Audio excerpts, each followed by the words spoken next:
तो हाँ जी, देखो जी, ये इस जातिका की मोनिका अग्रवाल की जन्म कुंडली का चार्ट है। और आपने बोला था आपकी पत्नी है। तो इनकी अगर कुंडली की मैं बात करूं, कुंडली में ग्रह अच्छे भी हैं, खराब ग्रह भी हैं, रले मिले ग्रह हैं। तो जैसे कि आपकी देखो जी, मैंने कुंडली बनाई थी उस समय आपको मैंने बताया था कि जो कुंडली होती है इसमें 12 ग्रह होते हैं और इन ग्रहों से कुछ ना कुछ देखा जाता है। और वो 12 ग्रह यहाँ पे मैंने दोबारा लिख रखे हैं, एक बार मैं फिर आपको रिपीट कर देता हूँ। ये जो एक लिखा है ये इस जातिका का पहला घर, जो कि इसका यहाँ से शरीर देखा जाएगा। इस दूसरे घर से धन जोड़ना। तीसरा घर छोटे भाई बहनों का है। चौथा घर माता मकान वाहन। पांचवा घर बच्चों का। छठा घर शत्रु रोग कर्जा। सातवां घर पति का। आठवें घर से उम्र। नौवें घर से भाग्य। दसवां घर काम काज। 11वां घर है लाभ। और 12वें घर से जो खर्चे हैं वो हम देखेंगे। तो हमने मतलब जो कुछ देखना है हमें वो घर देखना होगा। और घर का जो मालक है वो मालक देखना होगा। अब बात करते हैं भविष्यवाणी की। भविष्यवाणी में क्या होता है, ये जो ग्रह होते हैं इनका असर हमेशा जीवन भर रहता है, लेकिन इनका असर कई गुना बढ़ जाता है दशा में। तो अभी इस जातका की जीवन के ऊपर सबसे बड़ा असर जो है इस चंद्रमा का है। क्यों? क्योंकि इसकी चल रही है इसके ऊपर बड़ी महादशा। ये महादशा चली हुई है, ये 17 से चली हुई है और ये 27 में खत्म होगी। तो अब सबसे पहले देखो जी, हम चंद्रमा को देखेंगे, उसका देखना बहुत जरूरी है। क्योंकि चंद्रमा अच्छा है जब बुरा है ये हमें जानना पड़ेगा सबसे पहले। तो चंद्रमा देखो जी, इस कुंडली में जहां बैठा है वो यहाँ पे बैठा है पहले घर में। और पहले घर में देखो 9 लिख रखा है। 9 है धनु राशि। धनु राशि का जो मालक है वो है गुरु। मतलब पहला घर जो है जहां चंद्रमा बैठा है ये गुरु का घर है। और चंद्रमा गुरु आपस में अति है मित्र। दोनों आपस में अति दोस्त है, मित्र हैं। सवाल है कि चंद्रमा अच्छा है या बुरा है, क्योंकि जो अभी दशा है इसमें अच्छा बुरा फल कई गुना बढ़ेगा। तो चंद्रमा देखो जी, इसको थोड़े से बुरे फल ज्यादा देगा, अच्छे फल भी देगा, लेकिन समझ लो 100 में से 50-50 रख लो। चलो 50% अच्छे फल हैं, 50% खराब फल। वैसे ज्यादा बुरे फलों की संख्या ज्यादा होगी। कारण क्या है? चंद्रमा इस कुंडली में मार्किश है। ये जो 9 ग्रह होते हैं ये कुछ कुछ कुंडली के योग कारक होते हैं, कुछ मार्किश। ऐसा क्यों होता है? चंद्रमा इस कुंडली में इस खराब घर का मालिक बना है 8वें घर का। 8वें घर का जो डिपार्टमेंट है वो है चंद्रमा के पास। इस कुंडली में 8वें घर की जो चीजें हैं, जैसे 8वां घर किसका है? आयु का। आयु हम चंद्रमा से देखेंगे। 8वां घर मृत्यु तल कष्टों का है, लंबी बीमारी का है, दुर्घटना का है। ससुराल यहाँ से देखा जाता है, गरीबी, रुकावटें, काफी चीजें हैं। अब 8वें घर में 4 लिखा है। 4 है कर्क राशि, मालक बना चंद्रमा। तो चंद्रमा से ये चीजें देखी जाएंगी। अब देखो जी, 8वां घर सबसे मेन है आयु का। तो आयु चलेगी सर के ऊपर। और चंद्रमा यहाँ पे बैठा है मीन राशि में, क्योंकि डिपेंड करता है, वैसे तो मार्किश है लेकिन डिपेंड करता है कि बैठा किसके घर में है। तो चंद्रमा किसके घर में बैठा है? अपने दोस्त के घर में। तो इसकी वजह से क्या करेगा? उम्र इसकी कर देगा लंबी। अगर यहाँ पे दुश्मन की राशि होती उम्र कम करता, तो मित्र राशि है, उम्र कर देगा लंबी। और पहला घर इसका है रंग रूप, पर्सनैलिटी, सर मस्तक, स्वभाव। चंद्रमा के गुण इसमें पाए जाएंगे। चंद्रमा एक शुभ ग्रह है। नहीं वैसे चंद्रमा देखो जी, इस कुंडली में मार्किश है, लेकिन चंद्रमा का जो स्वभाव है नर्म स्वभाव है। चंद्रमा इसको सुंदर बनाएगा, आकर्षक बनाएगा। लेकिन चंद्रमा फिर भी अपना दोष इसको देगा। 8वां घर जैसे कि इसको बीमार जरूर करेगा। 8वें घर से बीमारी भी देखी जाती है, बीमार भी इसको करेगा। मतलब चंद्रमा के भी जो दहा चली है, अच्छे फल में मिलेंगे, बुरे फल इसमें जो चंद्रमा इसको देगा, सबसे बुरा फल देगा इसको। हेल्थ को लेके दिक्कतें आएंगी, ये तो पक्का कन्फर्म है। और आप चाहे नोट कर भी लेना कि जब से दहा चली है हेल्थ को लेके दिक्कतें भी क्या आएंगी। चंद्रमा के जो रोग हैं वो इसको रोग हो सकते हैं। जैसे कि चंद्रमा है मन का कारक। इसको मानसिक चिंता, मानसिक परेशानियां, डिप्रेशन का शिकार होना, या चंद्रमा के और भी जो रोग होते हैं, जैसे कि जल्दी सर्दी जुकाम लगना, ऐसे रोग हो गया, घबराहट होना, फोबिया, काफी इसके जुड़े रोग हैं। सभी रोग नहीं मैं बोल रहा, कोई ना कोई रोग चंद्रमा से जुड़ा, मतलब जो रोग होगा तो चंद्रमा से जुड़ा रोग होगा। या ये धनु राशि में बैठा है, धनु राशि से जुड़ा रोग दे सकता है। धनु राशि किसकी होती है? जो हमारे हिप्स होते हैं, जो हिप्स हो गया, नितंब जिसे कहते हैं हिंदी में नितंब, उनसे जुड़ा कोई रोग हो सकता है। तो कहने का मेरा मतलब यह है कि चंद्रमा एक तो इसको देगा हेल्थ को लेकर दिक्कतें। हेल्थ देखो जी, 2 प्रकार की होती है, एक मानसिक, एक शारीरिक। तो इसको मानसिक चिंता थोड़ी सी ज्यादा देगा, क्योंकि मन का कारक है मानसिक चिंता होना, डिप्रेशन का शिकार होना, मन शांत होना। इसके अलावा चंद्रमा जैसे मैंने बोला अच्छे फल तो ठीक है, उम्र के लिए अच्छा है। और 8वें घर की चीजें, गुप्त विद्या का कोई जानकार बना सकता है। गुप्त विद्या जैसे जरूरी नहीं कि जो गुप्त विद्या, कोई ज्योतिष विद्या, कोई भी गुप्त विद्या, जैसे जो रिसर्चर होते हैं, जो रिसर्च करते हैं, साइंटिस्ट होते हैं, ऐसे मतलब चीज़ों में रुचि होती है रिसर्च करने की। और चंद्रमा की सातवीं दृष्टि पड़ेगी पति घर के ऊपर, ये सातवां घर पति का घर है। और इस घर की थोड़ी सी नुकसान ज्यादा कर सकता है, क्योंकि यहाँ पे बुध की राशि शत्रु राशि, पहले घर का फिर भी इतना नुकसान नहीं करेगा क्योंकि मित्र राशि है भाई, लेकिन सातवें घर का जो कि इसका पति का घर है, ये पति को भी बीमार कर देगा चंद्रमा, या पति से मनमुटाव होगा इस चंद्रमा की वजह से। तो कुल मिला के मेरा कहने का मतलब ये है कि भाई चंद्रमा के उपाय इसके लिए बहुत जरूरी हैं, क्योंकि मार्किश की चल रही है बड़ी महादशा। और मार्किश क्या करते हैं, मारने का काम करते हैं।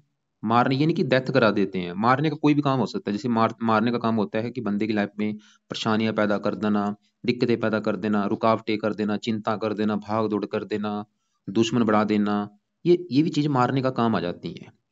तो चंद्रमा के उपाय हैं सबसे पहले नंबर पे इसके लिए जरूरी, कब तक, जब तक है दशा, उसके बाद चलेगी इसके ऊपर बड़ी दशा मंगल ग्रह की। तो चंद्रमा के उपाय क्या है, सबसे पहला उपाय, ये जातिका चंद कवच का पाठ सुबह के टाइम पढ़ा करे, और जब तक दशा है तब तक ये पाठ पढ़ना है। दूसरा उपाय, चंद स्रोत का पाठ पढ़ना है। तीसरा उपाय, चंद्रमा के देवता हैं शिव जी, ये जातिका ने शिव जी की पूजा उपासना करनी है। क्यों, क्योंकि चंद्रमा शिव जी, इसका जो देवता है शिव जी का, चंद्रमा का, वो शिव जी है। अगर ये शिव जी की पूजा उपासना करेगी तब भी चंद्रमा अच्छा हो जाएगा। तो शिव जी की पूजा उपासना का मतलब है कि शिव जी के मंदिर जाना, शिवलिंग पर जल चढ़ाना, शिव जी का जो पाठ है शिव चालीसा पढ़ना, या शिव जी का जो मंत्र है ओम नमः शिवाय करना, मतलब शिव जी को किसी न किसी प्रकार से पूजा उपासना करनी है। चंद्रमा का ये व्रत भी रख सकती है, कथा करे, व्रत करे। तो यहाँ पे देखो जी, पहले दो उपाय तो हैं बहुत ज्यादा जरूरी, दूसरे उपाय चाहे करे चाहे ना करे, लेकिन पहले दो उपाय मैं इसको बोलूंगा जरूर पढ़ने हैं। अगर आपको लगता है कि ये दोनों उपाय तो नहीं पढ़ पाएगा, वैसे 2-2 मिनट के पाठ हैं, दोनों पाठ को पढ़ लिया करे, चाहे इनकी ऑडियो लगा के सुन लिया करे। दोनों में कम से कम एक पाठ तो जरूर पढ़ना, चाहे कवच का पाठ जरूर पढ़ ले, दोनों पढ़ लेगी बहुत अच्छी बात है। 4 मिनट का काम है भाई टोटल सुबह का टाइम। और शिव जी की पूजा उपासना वो आपकी इसकी मर्जी है। बाकी जो व्रत मैंने बोला है, सोमवार का व्रत रखना, वो भी इसके ऊपर डिपेंड है। और इसके और भी वैसे काफी उपाय हैं, लेकिन मैं उपाय क्योंकि अभी दूसरे ग्रहों के बतानी, इसलिए मैं उपाय कम से कम बता रहा हूँ। वैसे इसके मंत्रों को सिद्ध करना भी होता है। ओम सोम समाय नमः अगर वो भी कर सकती है 11,000 मंत्र सोमवार से संकल्प लेके, तो अच्छी बात होगी। अब आगे बढ़ते हैं इस, क्योंकि देखो जी जो हमारी कुंडली होती है इसमें हमें ये देखना पड़ता है कि हमारी कुंडली में दोष कौन से हैं और योग कौन से हैं। तो इसकी कुंडली में जो दोष मुझे लगा है, सबसे बड़ा दोष कौन सा लगा है, काल सर्प दोष लगा है। और ये देखो जी दोष सबसे, ये दोष वैसे कई होते हैं, जैसे पित्तर दोष हो गया, लेकिन ये सबसे बड़ा दोष होता है काल सर्प दोष। ये बंदे की जब कुंडली में बनता है, उस बंदे को लाइफ में स्ट्रगल, चिंता, भाग दौड़, आगे बढ़ने में दिक्कतें आती हैं, मेहनत का फल नहीं मिलता। और ये जो काल सर्प दोष होता है, उन घरों को ज्यादा खराब करता है जिन घरों में ये बैठा होता है। मतलब इसका जो राहु कहाँ बैठा है, चौथे घर में, केतु बैठा है 10वें घर में। तो इन दो घरों की हानि ज्यादा होगी इस काल सर्प दोष बनने की वजह से।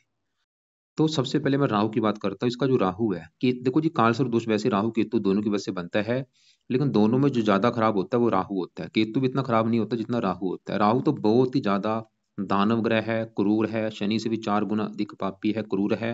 और इसका जो राहु है, ये पूरी कुंडली में सबसे ज्यादा मुझे खराब लगा है। और जब भी इसकी कभी राहु की दशा चलेगी, उस समय दिक्कतें कई गुना बढ़ेंगी, चाहे छोटी दशा हो चाहे बड़ी। बड़ी दशा आगे जाके आएगी 34 से लेके 52 के बीच में। ये 18 साल की दशा में दिक्कतें कई गुना बढ़ेंगी। छोटी दशा भी होती है, जैसे छोटी दशा भी अभी निकल चुकी 18 से 20 के बीच में, उसमें भी दिक्कतें आई होंगी। तो राहु देखो जी, सवाल है कि खराब है क्यों, क्या खराब फल देगा। इसने राहु ने इसके 3 ग्रहों को खराब कर रखा है। पहले सबसे पहला सवाल कि राहु खराब है क्यों। तो राहु इसका है 3 कारणों से खराब। पहला कारण, सबसे बड़ा कारण खराब होने का, काल सर्वदोष बना है। मतलब यहाँ पे केतु राहु सभी ग्रह इस साइड में है, तो सभी ग्रह इनके अधीन हो चुके हैं, ये हिस्सा पूरा खाली है। तो पहला कारण राहु खराब होने का काल सर्वदोष बना है। दूसरा कारण, राहु बैठा है चौथे घर में, क्योंकि चौथे घर में राहु अच्छे फल ज्यादा नहीं देता। और चौथे घर में बैठा भी यहाँ पे गुरु के घर में है, जो कि इसका है शत्रु। तो 3 कारण हो चुके हैं भाई। एक तो काल सर्प दोष, ऊपर से चौथा घर ऊपर से दुश्मन के घर में बैठा है, और दुश्मन ग्रह के साथ बैठा है, मंगल के साथ बैठा है, अंगारक दोष बन चुका है। तो ये 3 कारण है बड़े, साथ में चौथा मंगल। तो 3-4 कारणों से है राहु खराब। अब सवाल की खराब फल देगा क्या। तो राहु इस चौथे घर की बुरी तरह से हानि करेगा। और जैसे मैंने बोला दशा में हानि ज्यादा होगी। अभी भी बुरे फल दे रहा है, लेकिन दशा क्योंकि जो काल से दोष होता है ये ज्यादा एक्टिवेट कब हो जाता है, जब इसकी दशा चलती है राहु केतु की। जब भी इसके ऊपर राहु की दशा आएगी, जो कि मैंने अभी दिखाया था आपको, आगे जाके आएगी, उस समय ये एक्टिवेट होगा, उस समय बुरे फल बढ़ जाएंगे। या केतु की दशा होगी, केतु भी चलो इतना नहीं जितना ये राहु है। तो राहु देखो जी चौथे घर की कर देगा हानि। चौथे घर से जो भी चीजें देखी जाएंगी, जैसे चौथा घर है इस लड़की की माता का घर, तो राहु इसकी माता के सुख में कमी कर देगा कोई ना कोई। या तो माता होगी नहीं, या माता बीमार रहेगी, या माता से बनेगी नहीं, या माता की लाइफ में कोई कष्ट आएगा। चौथा घर मकान का है, राहु इसके मकान के सुख में कमी कर देगा। या तो अच्छा इसके पास कोई मकान होगा नहीं, या मकान ले भी लेती है, उस मकान को लेकर दिक्कतें परेशानियां कोई ना कोई लगी रहेंगी। मकान में क्लेश होगा, या मकान की दीवार गिर जाना, मकान में वास्तु दोष होना, मकान में सांपों का निकलना, ऐसी घटनाएं होती हैं घर में जो मकान हमारा होता है। चौथा घर वाहन का होता है, तो इसको वाहन संबंधी भी दिक्कतें आएंगी। वाहन संबंधी दिक्कतें क्या आएंगी, या तो वाहन इसका चोरी हो सकता है, या वाहन से इसका एक्सीडेंट हो सकता है, या वाहन होगा ही नहीं अच्छा, वाहन अपने पास होगा ही नहीं इसका। साथ में मंगल है, दुर्घटना, वाहन से वैसे दुर्घटना होने के भी योग है, इसलिए इसको वाहन चलाते समय सावधानी बरतनी चाहिए। तेज गति में वाहन बिल्कुल नहीं चलाना। चौथा घर है भूमि जमीन जायदाद का। भूमि जमीन जायदाद को लेकर दिक्कतें आएंगी इसको। नौकर चाकर का उसको लेकर दिक्कतें, घर में क्लेश, घर का माहौल अच्छा नहीं होगा, घर की जरूरतों को लेकर दिक्कतें। और राहु इसको जन्मभूमि पर टिकने नहीं देगा, इसको जन्मभूमि इसकी छोड़नी पड़ेगी, और वहां पे जाके कुछ राहत मिलेगी। जितना जन्मभूमि से दूर जाएगी वहां पे थोड़ा सा फायदा होगा, वहां पे मकान बनकर सुख मिल जाएगा। लेकिन अगर जन्मभूमि पर रहेगी वहां पे इन चीजों को लेकर दिक्कतें आएंगी। तो जैसे इसका जन्म कलकत्ता में हुआ है, इसको कलकत्ता को छोड़ के कहीं दूसरी जगह जाना चाहिए, और जितना दूर जाएगा उतना फायदा है जीवन में। और राहु देखो जी पांचवी दृष्टि से आठवें घर को देखा, कर्क राशि शत्रु राशि, हेल्थ खराब कर देगा। काम काज घर को देखेगा, काम काज में दिक्कतें। और राहु देखो जी नौवीं दृष्टि से 12वें घर को देखेगा, इस घर की ज्यादा हानि होगी, क्योंकि 12वें घर में 8 लिखा, 8 है वृश्चिक राशि जो कि है राहु की नीच राशि। तो राहु एक तो 12वें घर को खराब कर देगा, नीच राशि है, खर्चे बढ़ा देगा, नींद में कमी। और 12वें घर में जो शनि शुक्र बैठे हैं, इन दोनों को भी इस राहु ने खराब कर दिया, क्योंकि दोनों के ऊपर पड़ रही है राहु की दृष्टि, पापी ग्रह की दृष्टि। और राहु यहाँ पे मंगल के साथ बैठा है, अंगार का दोष बना, ये मंगल को भी खराब कर रहा है। मंगल जैसे संतान के घर का मालक है, कई बार पुत्र के सुख में कमी कर देता है, या संतान बीमार होती है, संतान से कम बनती है। कुल मिला के भाई मेरा कहने का बस मतलब ये है कि इसका जो राहु है वो सही करना इसके लिए बहुत ज्यादा जरूरी है। क्योंकि अगर इसने राहु को सही कर लिया, इसके 3 ग्रह अच्छे हो जाएंगे। मंगल वो भी अच्छा, शुक्र शनि भी अच्छे हो जाएंगे। वैसे शुक्र शनि वैसे भी 12वें घर में खराब है, लेकिन उनके बुरे फलों को कई गुना बढ़ा रहा है ये राहु। और जैसे मैंने बोला काल से दोष भी लाइफ में दिक्कतें पैदा करता है, इसके काम काज में भी दिक्कतें बहुत ज्यादा आएंगी। तो राहु के भाई उपाय बहुत ज्यादा जरूरी है। क्या क्या उपाय हैं? तो राहु के उपाय वैसे तो काफी हैं, लेकिन मेन जो मैं उपाय बताता हूँ, एक तो है पहला उपाय कि ये जातिका ने राहु कवच का पाठ रात को पढ़ना ही पढ़ना है, चाहे इसको सुन लिया करे, इसमें कोई बहाना नहीं। दूसरा उपाय, राहु स्रोत का पाठ भी पढ़ना है चाहे सुनना है। दो पाठ तो है लाजमी, 2-2 मिनट के पाठ है, चाहे इनको पढ़ लिया करे, चाहे इनकी ऑडियो लगा के सुन लिया करे। जब मान लो इसने पढ़ लिया, जो सुन लिया, उसके बाद क्या करना है, प्रार्थना करनी है कि हे राहु देवता जी, आपके मैंने 2 पाठ अभी पढ़े हैं या मैंने सुने हैं, इसलिए क्योंकि आप मेरी कुंडली में काल सर्वदोष लेके बैठे हुए हैं, आपका जो भी बुरा फल है वो प्लीज प्लीज मुझे ना मिले, बल्कि आपकी कृपा दृष्टि मेरे जीवन के ऊपर बनी रहे। रिक्वेस्ट करनी है ऐसे राहु की पाठ पढ़ने के बाद। तीसरा उपाय इसका करना है राहु का दान, ताकि ये शांत हो यहाँ पे, क्योंकि बल भी ज्यादा लेके बैठा है, 21 डिग्री का बैठा है, इसका बल हमने 0 करना है। जितना इसका बल कम होगा उतना ही फायदा होगा। तो बल कैसे कम होता है, दान करने से। इसकी राहु की वस्तुओं का इस जातिका ने दान करते रहना है, जैसे सतनाज्य का दान कर दिया करे, कंबल का दान कर सकती है।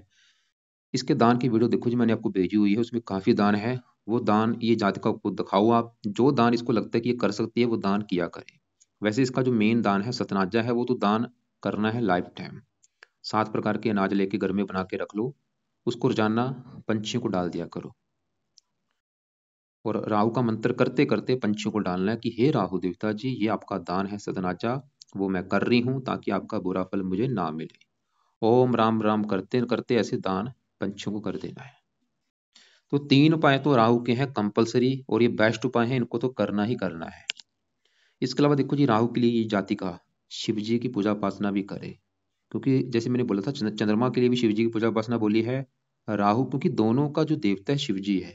अब देखो कितना ऑफर है, अगर ये शिव जी की पूजा उपासना करती है, चंद्रमा तो अच्छा होगा ही, राहु भी अच्छा हो जाएगा। तो शिव जी की पूजा उपासना जरूर करे, बहुत जरूरी है। शिव जी के मंत्र जाती रहे, शिवलिंग पर जल चढ़ाया करे, शिव चालीसा पढ़े, शिव जी का कोई मंत्र ओम नमः शिवाय जाप मन में किया करे। अब देखो जी, आगे बढ़ते हैं। इसके अलावा हम यहाँ पे बात करते हैं, इसके दूसरे ग्रहों की बात करते हैं, क्योंकि जो काल सर्प दोष बना है वो राहु केतु दोनों की वजह से बनता है। तो राहु तो हम बात कर चुके हैं, अब केतु की बात करें, क्योंकि काल सर्प दोष बनने की वजह से केतु भी बुरे फल देगा, खासकर ये 10वें घर की हानि करेगा, काम काज में दिक्कतें पैदा करता रहता है। या तो नौकरी मिलती नहीं है, या नौकरी मिल जाती है वो छूट जाती है, या नौकरी में लड़ाई झगड़े होते हैं, नौकरी में तरक्की नहीं होती, प्रमोशन नहीं होता, केतु की वजह से। तो केतु के लिए केतु का दान, कुत्तों को रोटी ये डाला करे, वो रोटी डालते समय केतु का मंत्र मन में करते करते कुत्तों को रोटी डाल देनी है। तो अब चलते हैं, आगे बढ़ते हैं। हम यहाँ पे देखो जी, इसके बात करते हैं, पहले ये दूसरे घर की बात करते हैं। दूसरा घर है इस जातिका के धन जोड़ने का घर, कि ये लड़की जो है धन जोड़ेगी कितना, कितना बैंक बैलेंस होगा, दूसरा घर देखेंगे। और दूसरा घर इसके परिवार का भी है, इसका परिवार कैसा होगा, दूसरा घर देखेंगे। वाणी कैसी होगी, दूसरा घर देखेंगे। और दूसरे घर में नंबर कौन सा है, 10, 10 है मकर राशि, मालक बना ये शनि। तो दूसरे घर के मालक शनि को देख के डिसाइड होगा जो भी चीजें मैंने बोली है उनके बारे में, कि धन कितना जोड़ेगी, परिवार कैसा है, वाणी कैसा, हमें शनि को देखना पड़ेगा। और शनि के अलावा दूसरे घर में बुध और सूर्य बैठे हैं, इनको भी देखना पड़ेगा। तो 3 ग्रहों को देख कर डिसाइड होगा धन जोड़ने के बारे में, परिवार के बारे में और वाणी के बारे में। तीनों ग्रहों का असर इसके इस चीजों के ऊपर होगा। तो सबसे पहले मैं दूसरे घर में बैठे बुध की बात करता हूँ। तो बुध देखो जी यहाँ पे बैठा है दूसरे घर में, क्योंकि ये दूसरा घर मैंने बोला था शनि का घर है, और बुध शनि का है अति मित्र। बुध अपने मित्र घर में बैठा है, मित्र शनि इसका मित्र है, दोनों आपस में अति मित्र हैं। और बुध के इस कुंडली में अपने जो ग्रह हैं, एक तो बुध इस घर का मालिक है 7वें घर का, और 7वां घर देखो जी, इस जातक का जो पति है, इस जातिका का जो पति होगा 7वें घर से देखेंगे। पति के लिए 7वें घर में 3 लिखा, 3 है मिथुन राशि, मालक है बुध। तो हमें इसके पति का सुख देखने के लिए बुध ग्रह को देखना पड़ेगा। और बुध इस कुंडली के 10वें घर का भी मालक है, जहाँ पे 6 लिखा है, 6 है कन्या राशि, मालक है बुध।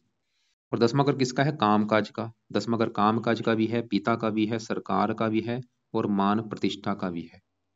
और 10वें घर की जो चीजें भी मैंने बोली हैं, उसके लिए 10वें घर में बैठे केतु को भी देखना पड़ेगा, और 10वें घर के मालक बुध को भी देखना पड़ेगा। तो 10वें घर में जो केतु बैठा है, वो केतु तो 10वें घर की कर रहा है हानि, मतलब 10वां घर काम काज किसके, काम काज में दिक्कतें पैदा करेगा। 10वां घर पिता का है, पिता संबंधी दिक्कतें पैदा करेगा कोई ना कोई, या तो पिता से बनती नहीं, या पिता से मनमुटाव होता है। 10वां घर सरकार का है, सरकारी कामों में दिक्कतें, मान प्रतिष्ठा में कमी। लेकिन 10वें घर का जो मालक बुध है, वो 10वें घर से बैठा है दूसरे घर में। 10वें घर वो 1 2 3 4 5, मतलब 10वें घर से 5वें घर में, तो बुध वैसे 10वें घर का करेगा अच्छा, क्योंकि बुध बैठा है दूसरे घर में। मित्र राशि देखो, 10वां घर किसका है, कामकाज, कामकाज से धन मिलेगा, वो दूसरा घर धन का है, कामकाज धन के घर में, कामकाज से धन मिलेगा। 10वां घर पिता, पिता से धन मिलेगा, सरकार से धन मिलेगा। बुध वैसे 10वें घर का अच्छा कर रहा है, कि इसको पिता से धन मिल जाएगा, पिता से काफी धन मिलेगा, सरकार से धन मिलेगा। सरकार से धन का मतलब है जहाँ तो सरकारी नौकरी से धन मिलेगा, जहाँ किसी न किसी प्रकार से सरकार से धन मिलेगा। लेकिन देखो जी, अगर यहाँ पे केतु ना होता, फिर तो नौकरी के भी योग बन जाते, लेकिन केतु इस घर की हानि भी कर रहा है। वो इस घर की हानि ये कर देगा कि काम काज में दिक्कतें, पिता संबंधी दिक्कतें, सरकारी नौकरी के योग में कमी, क्योंकि काल सर्प दोष बन चुका है। तो फिर भी मतलब बुध थोड़ा बहुत अच्छा बस जो दे देगा अपनी दशा में। लेकिन बुध देखो जी, इस कुंडली में 7वें घर का मालक है पति के घर का, पति चला गया धन के घर में, लेकिन पति के घर से 8वें घर में बैठा है, मतलब पति को इस घर को पहला घर माने, 1 2 3 4 5 6 7 8, 7वें घर से 8वें घर में होने की वजह से बुध जो है थोड़ा सा 7वें घर को खराब करेगा, मतलब पति से मनमुटाव हो सकता है, पति से लड़ाई झगड़े हो सकते हैं।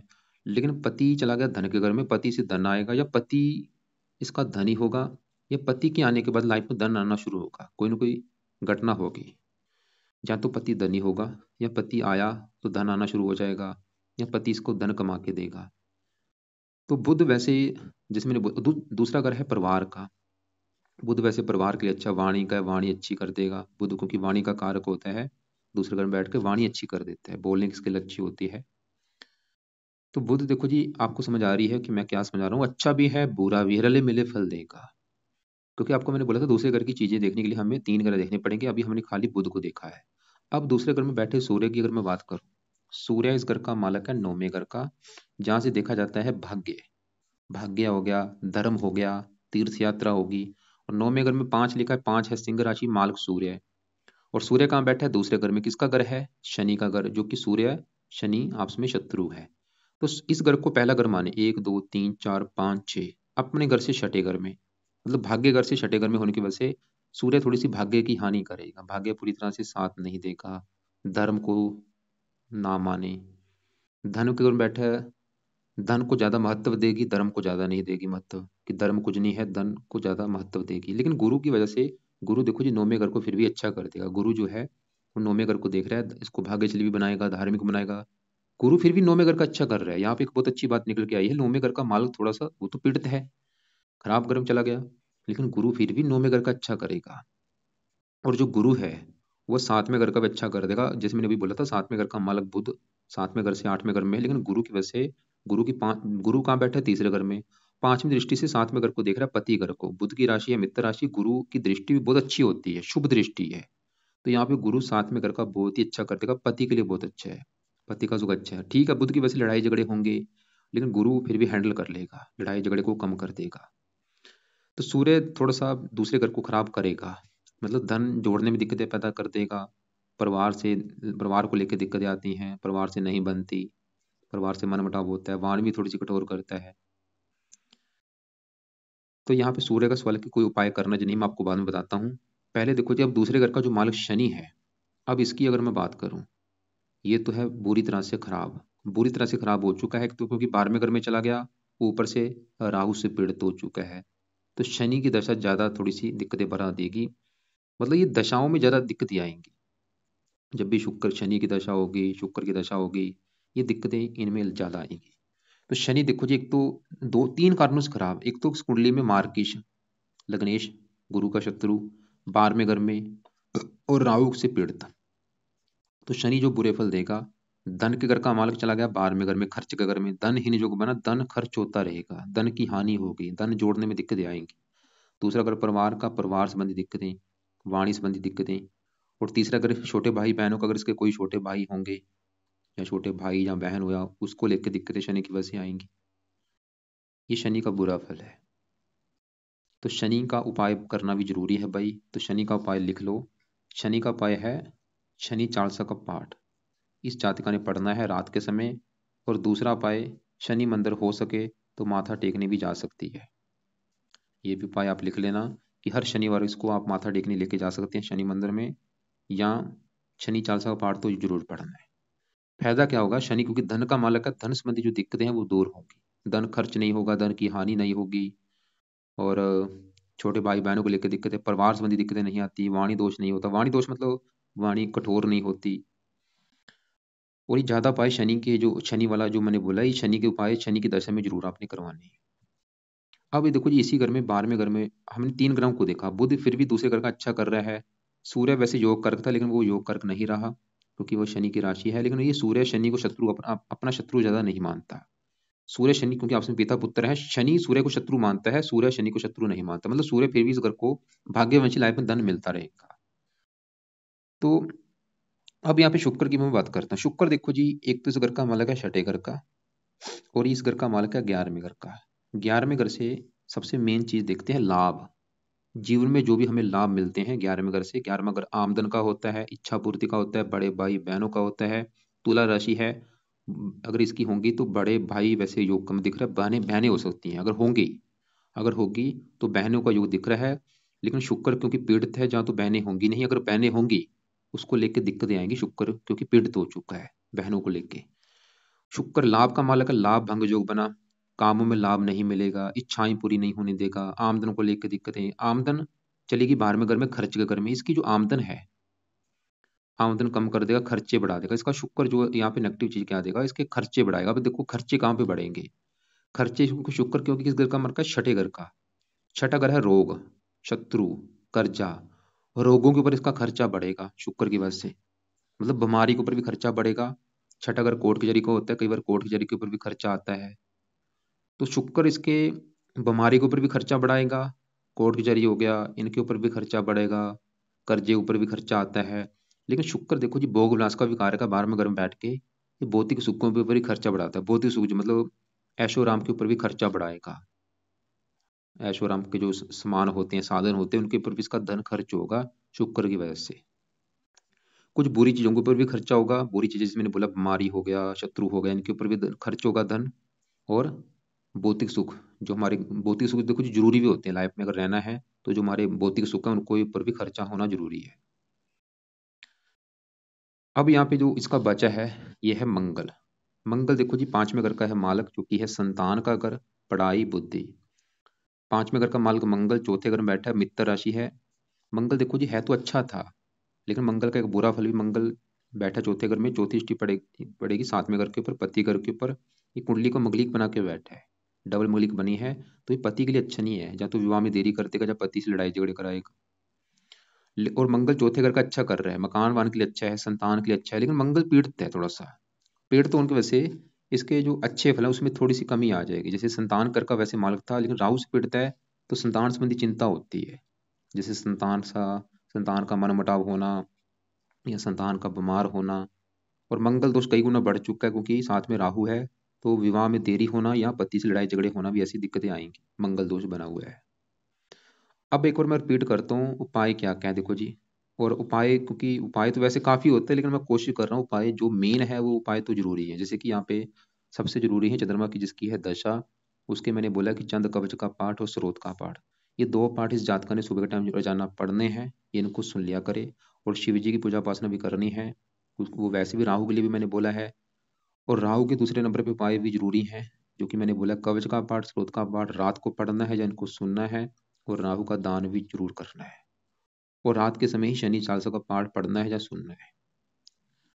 और बाकी यहाँ पे जो गुरु के उपाय कुछ नहीं करने। गुरु वैसे अच्छा है, वो पति के लिए अच्छा है, भाग्य के लिए अच्छा है, 11वें घर का अच्छा करेगा, मेहनत तीसरे घर का अच्छा कर रहा है, मेहनती सासी बना देगा। सूर्य के सवाल के उपाय कोई करने या नहीं। सूर्य अभी देखो जी, सुबह के टाइम चंद्र कवच स्रोत का पाठ बोला है, सुबह के टाइम अगर ये कर सकती जातिका तो इसका अभी, क्योंकि देखो यहाँ पे मंगल ज्यादा पीड़ित है राहु से, तो मंगल का उपाय आप कराओ। मंगल के जो देवता है वो है हनुमान जी। तो ये जातिका हनुमान जी का सुबह के टाइम कोई पाठ कर लिया करे। उसके दो तीन फायदे होंगे। क्यों मैंने हनुमान जी का पाठ बोला है?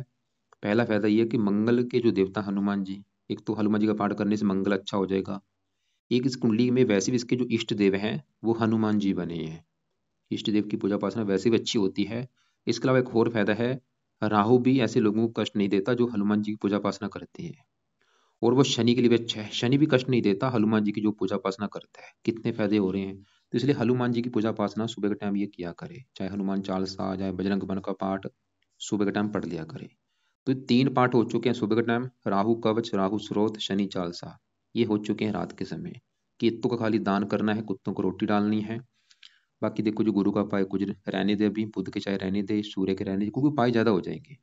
शुक्र का उपाय भी एक जरूर कर लिया करे। शुक्र कवच का पाठ रात को पढ़ सकती है, एक पाठ जरूर पढ़े, ताकि धन इसका फजूल में ज्यादा खर्च ना हो। फालतू जैसे मैंने बोला बीमारी के ऊपर धन खर्च होना, ऐसी चीजों, क्योंकि शुक्र इसको छोटा मोटा कोई गुप्त रोग भी पैदा कर सकता है अपनी दशा में, जब भी शुक्र की दशा चलेगी, क्योंकि शुक्र है गुप्त अंगों का कारक। गुप्त रोग के ऊपर भी धन खर्च करा सकता है। और ये ज्यादा शुक्र की दशा चलेगी जनवरी 25 से लेके 9वां महीना 26 में, इसमें कोई दिक्कत आ सकती है। तो इसलिए शुक्र कवच का पाठ इसने पढ़ना है रात के समय जरूर, चाहे इसको सुन लिया करे चाहे पढ़ लिया करे। और ये दशा में जरूर पढ़ना, अभी नहीं पढ़ सकती, जो दशा भी मैंने आपको दिखाई अभी उसमें ही जरूर पढ़ना है, चाहे इसको सुनना है, ताकि वो अंतरदशा इसकी अच्छी जाए। तो ये है भाई इसकी कुंडली का फलादेश।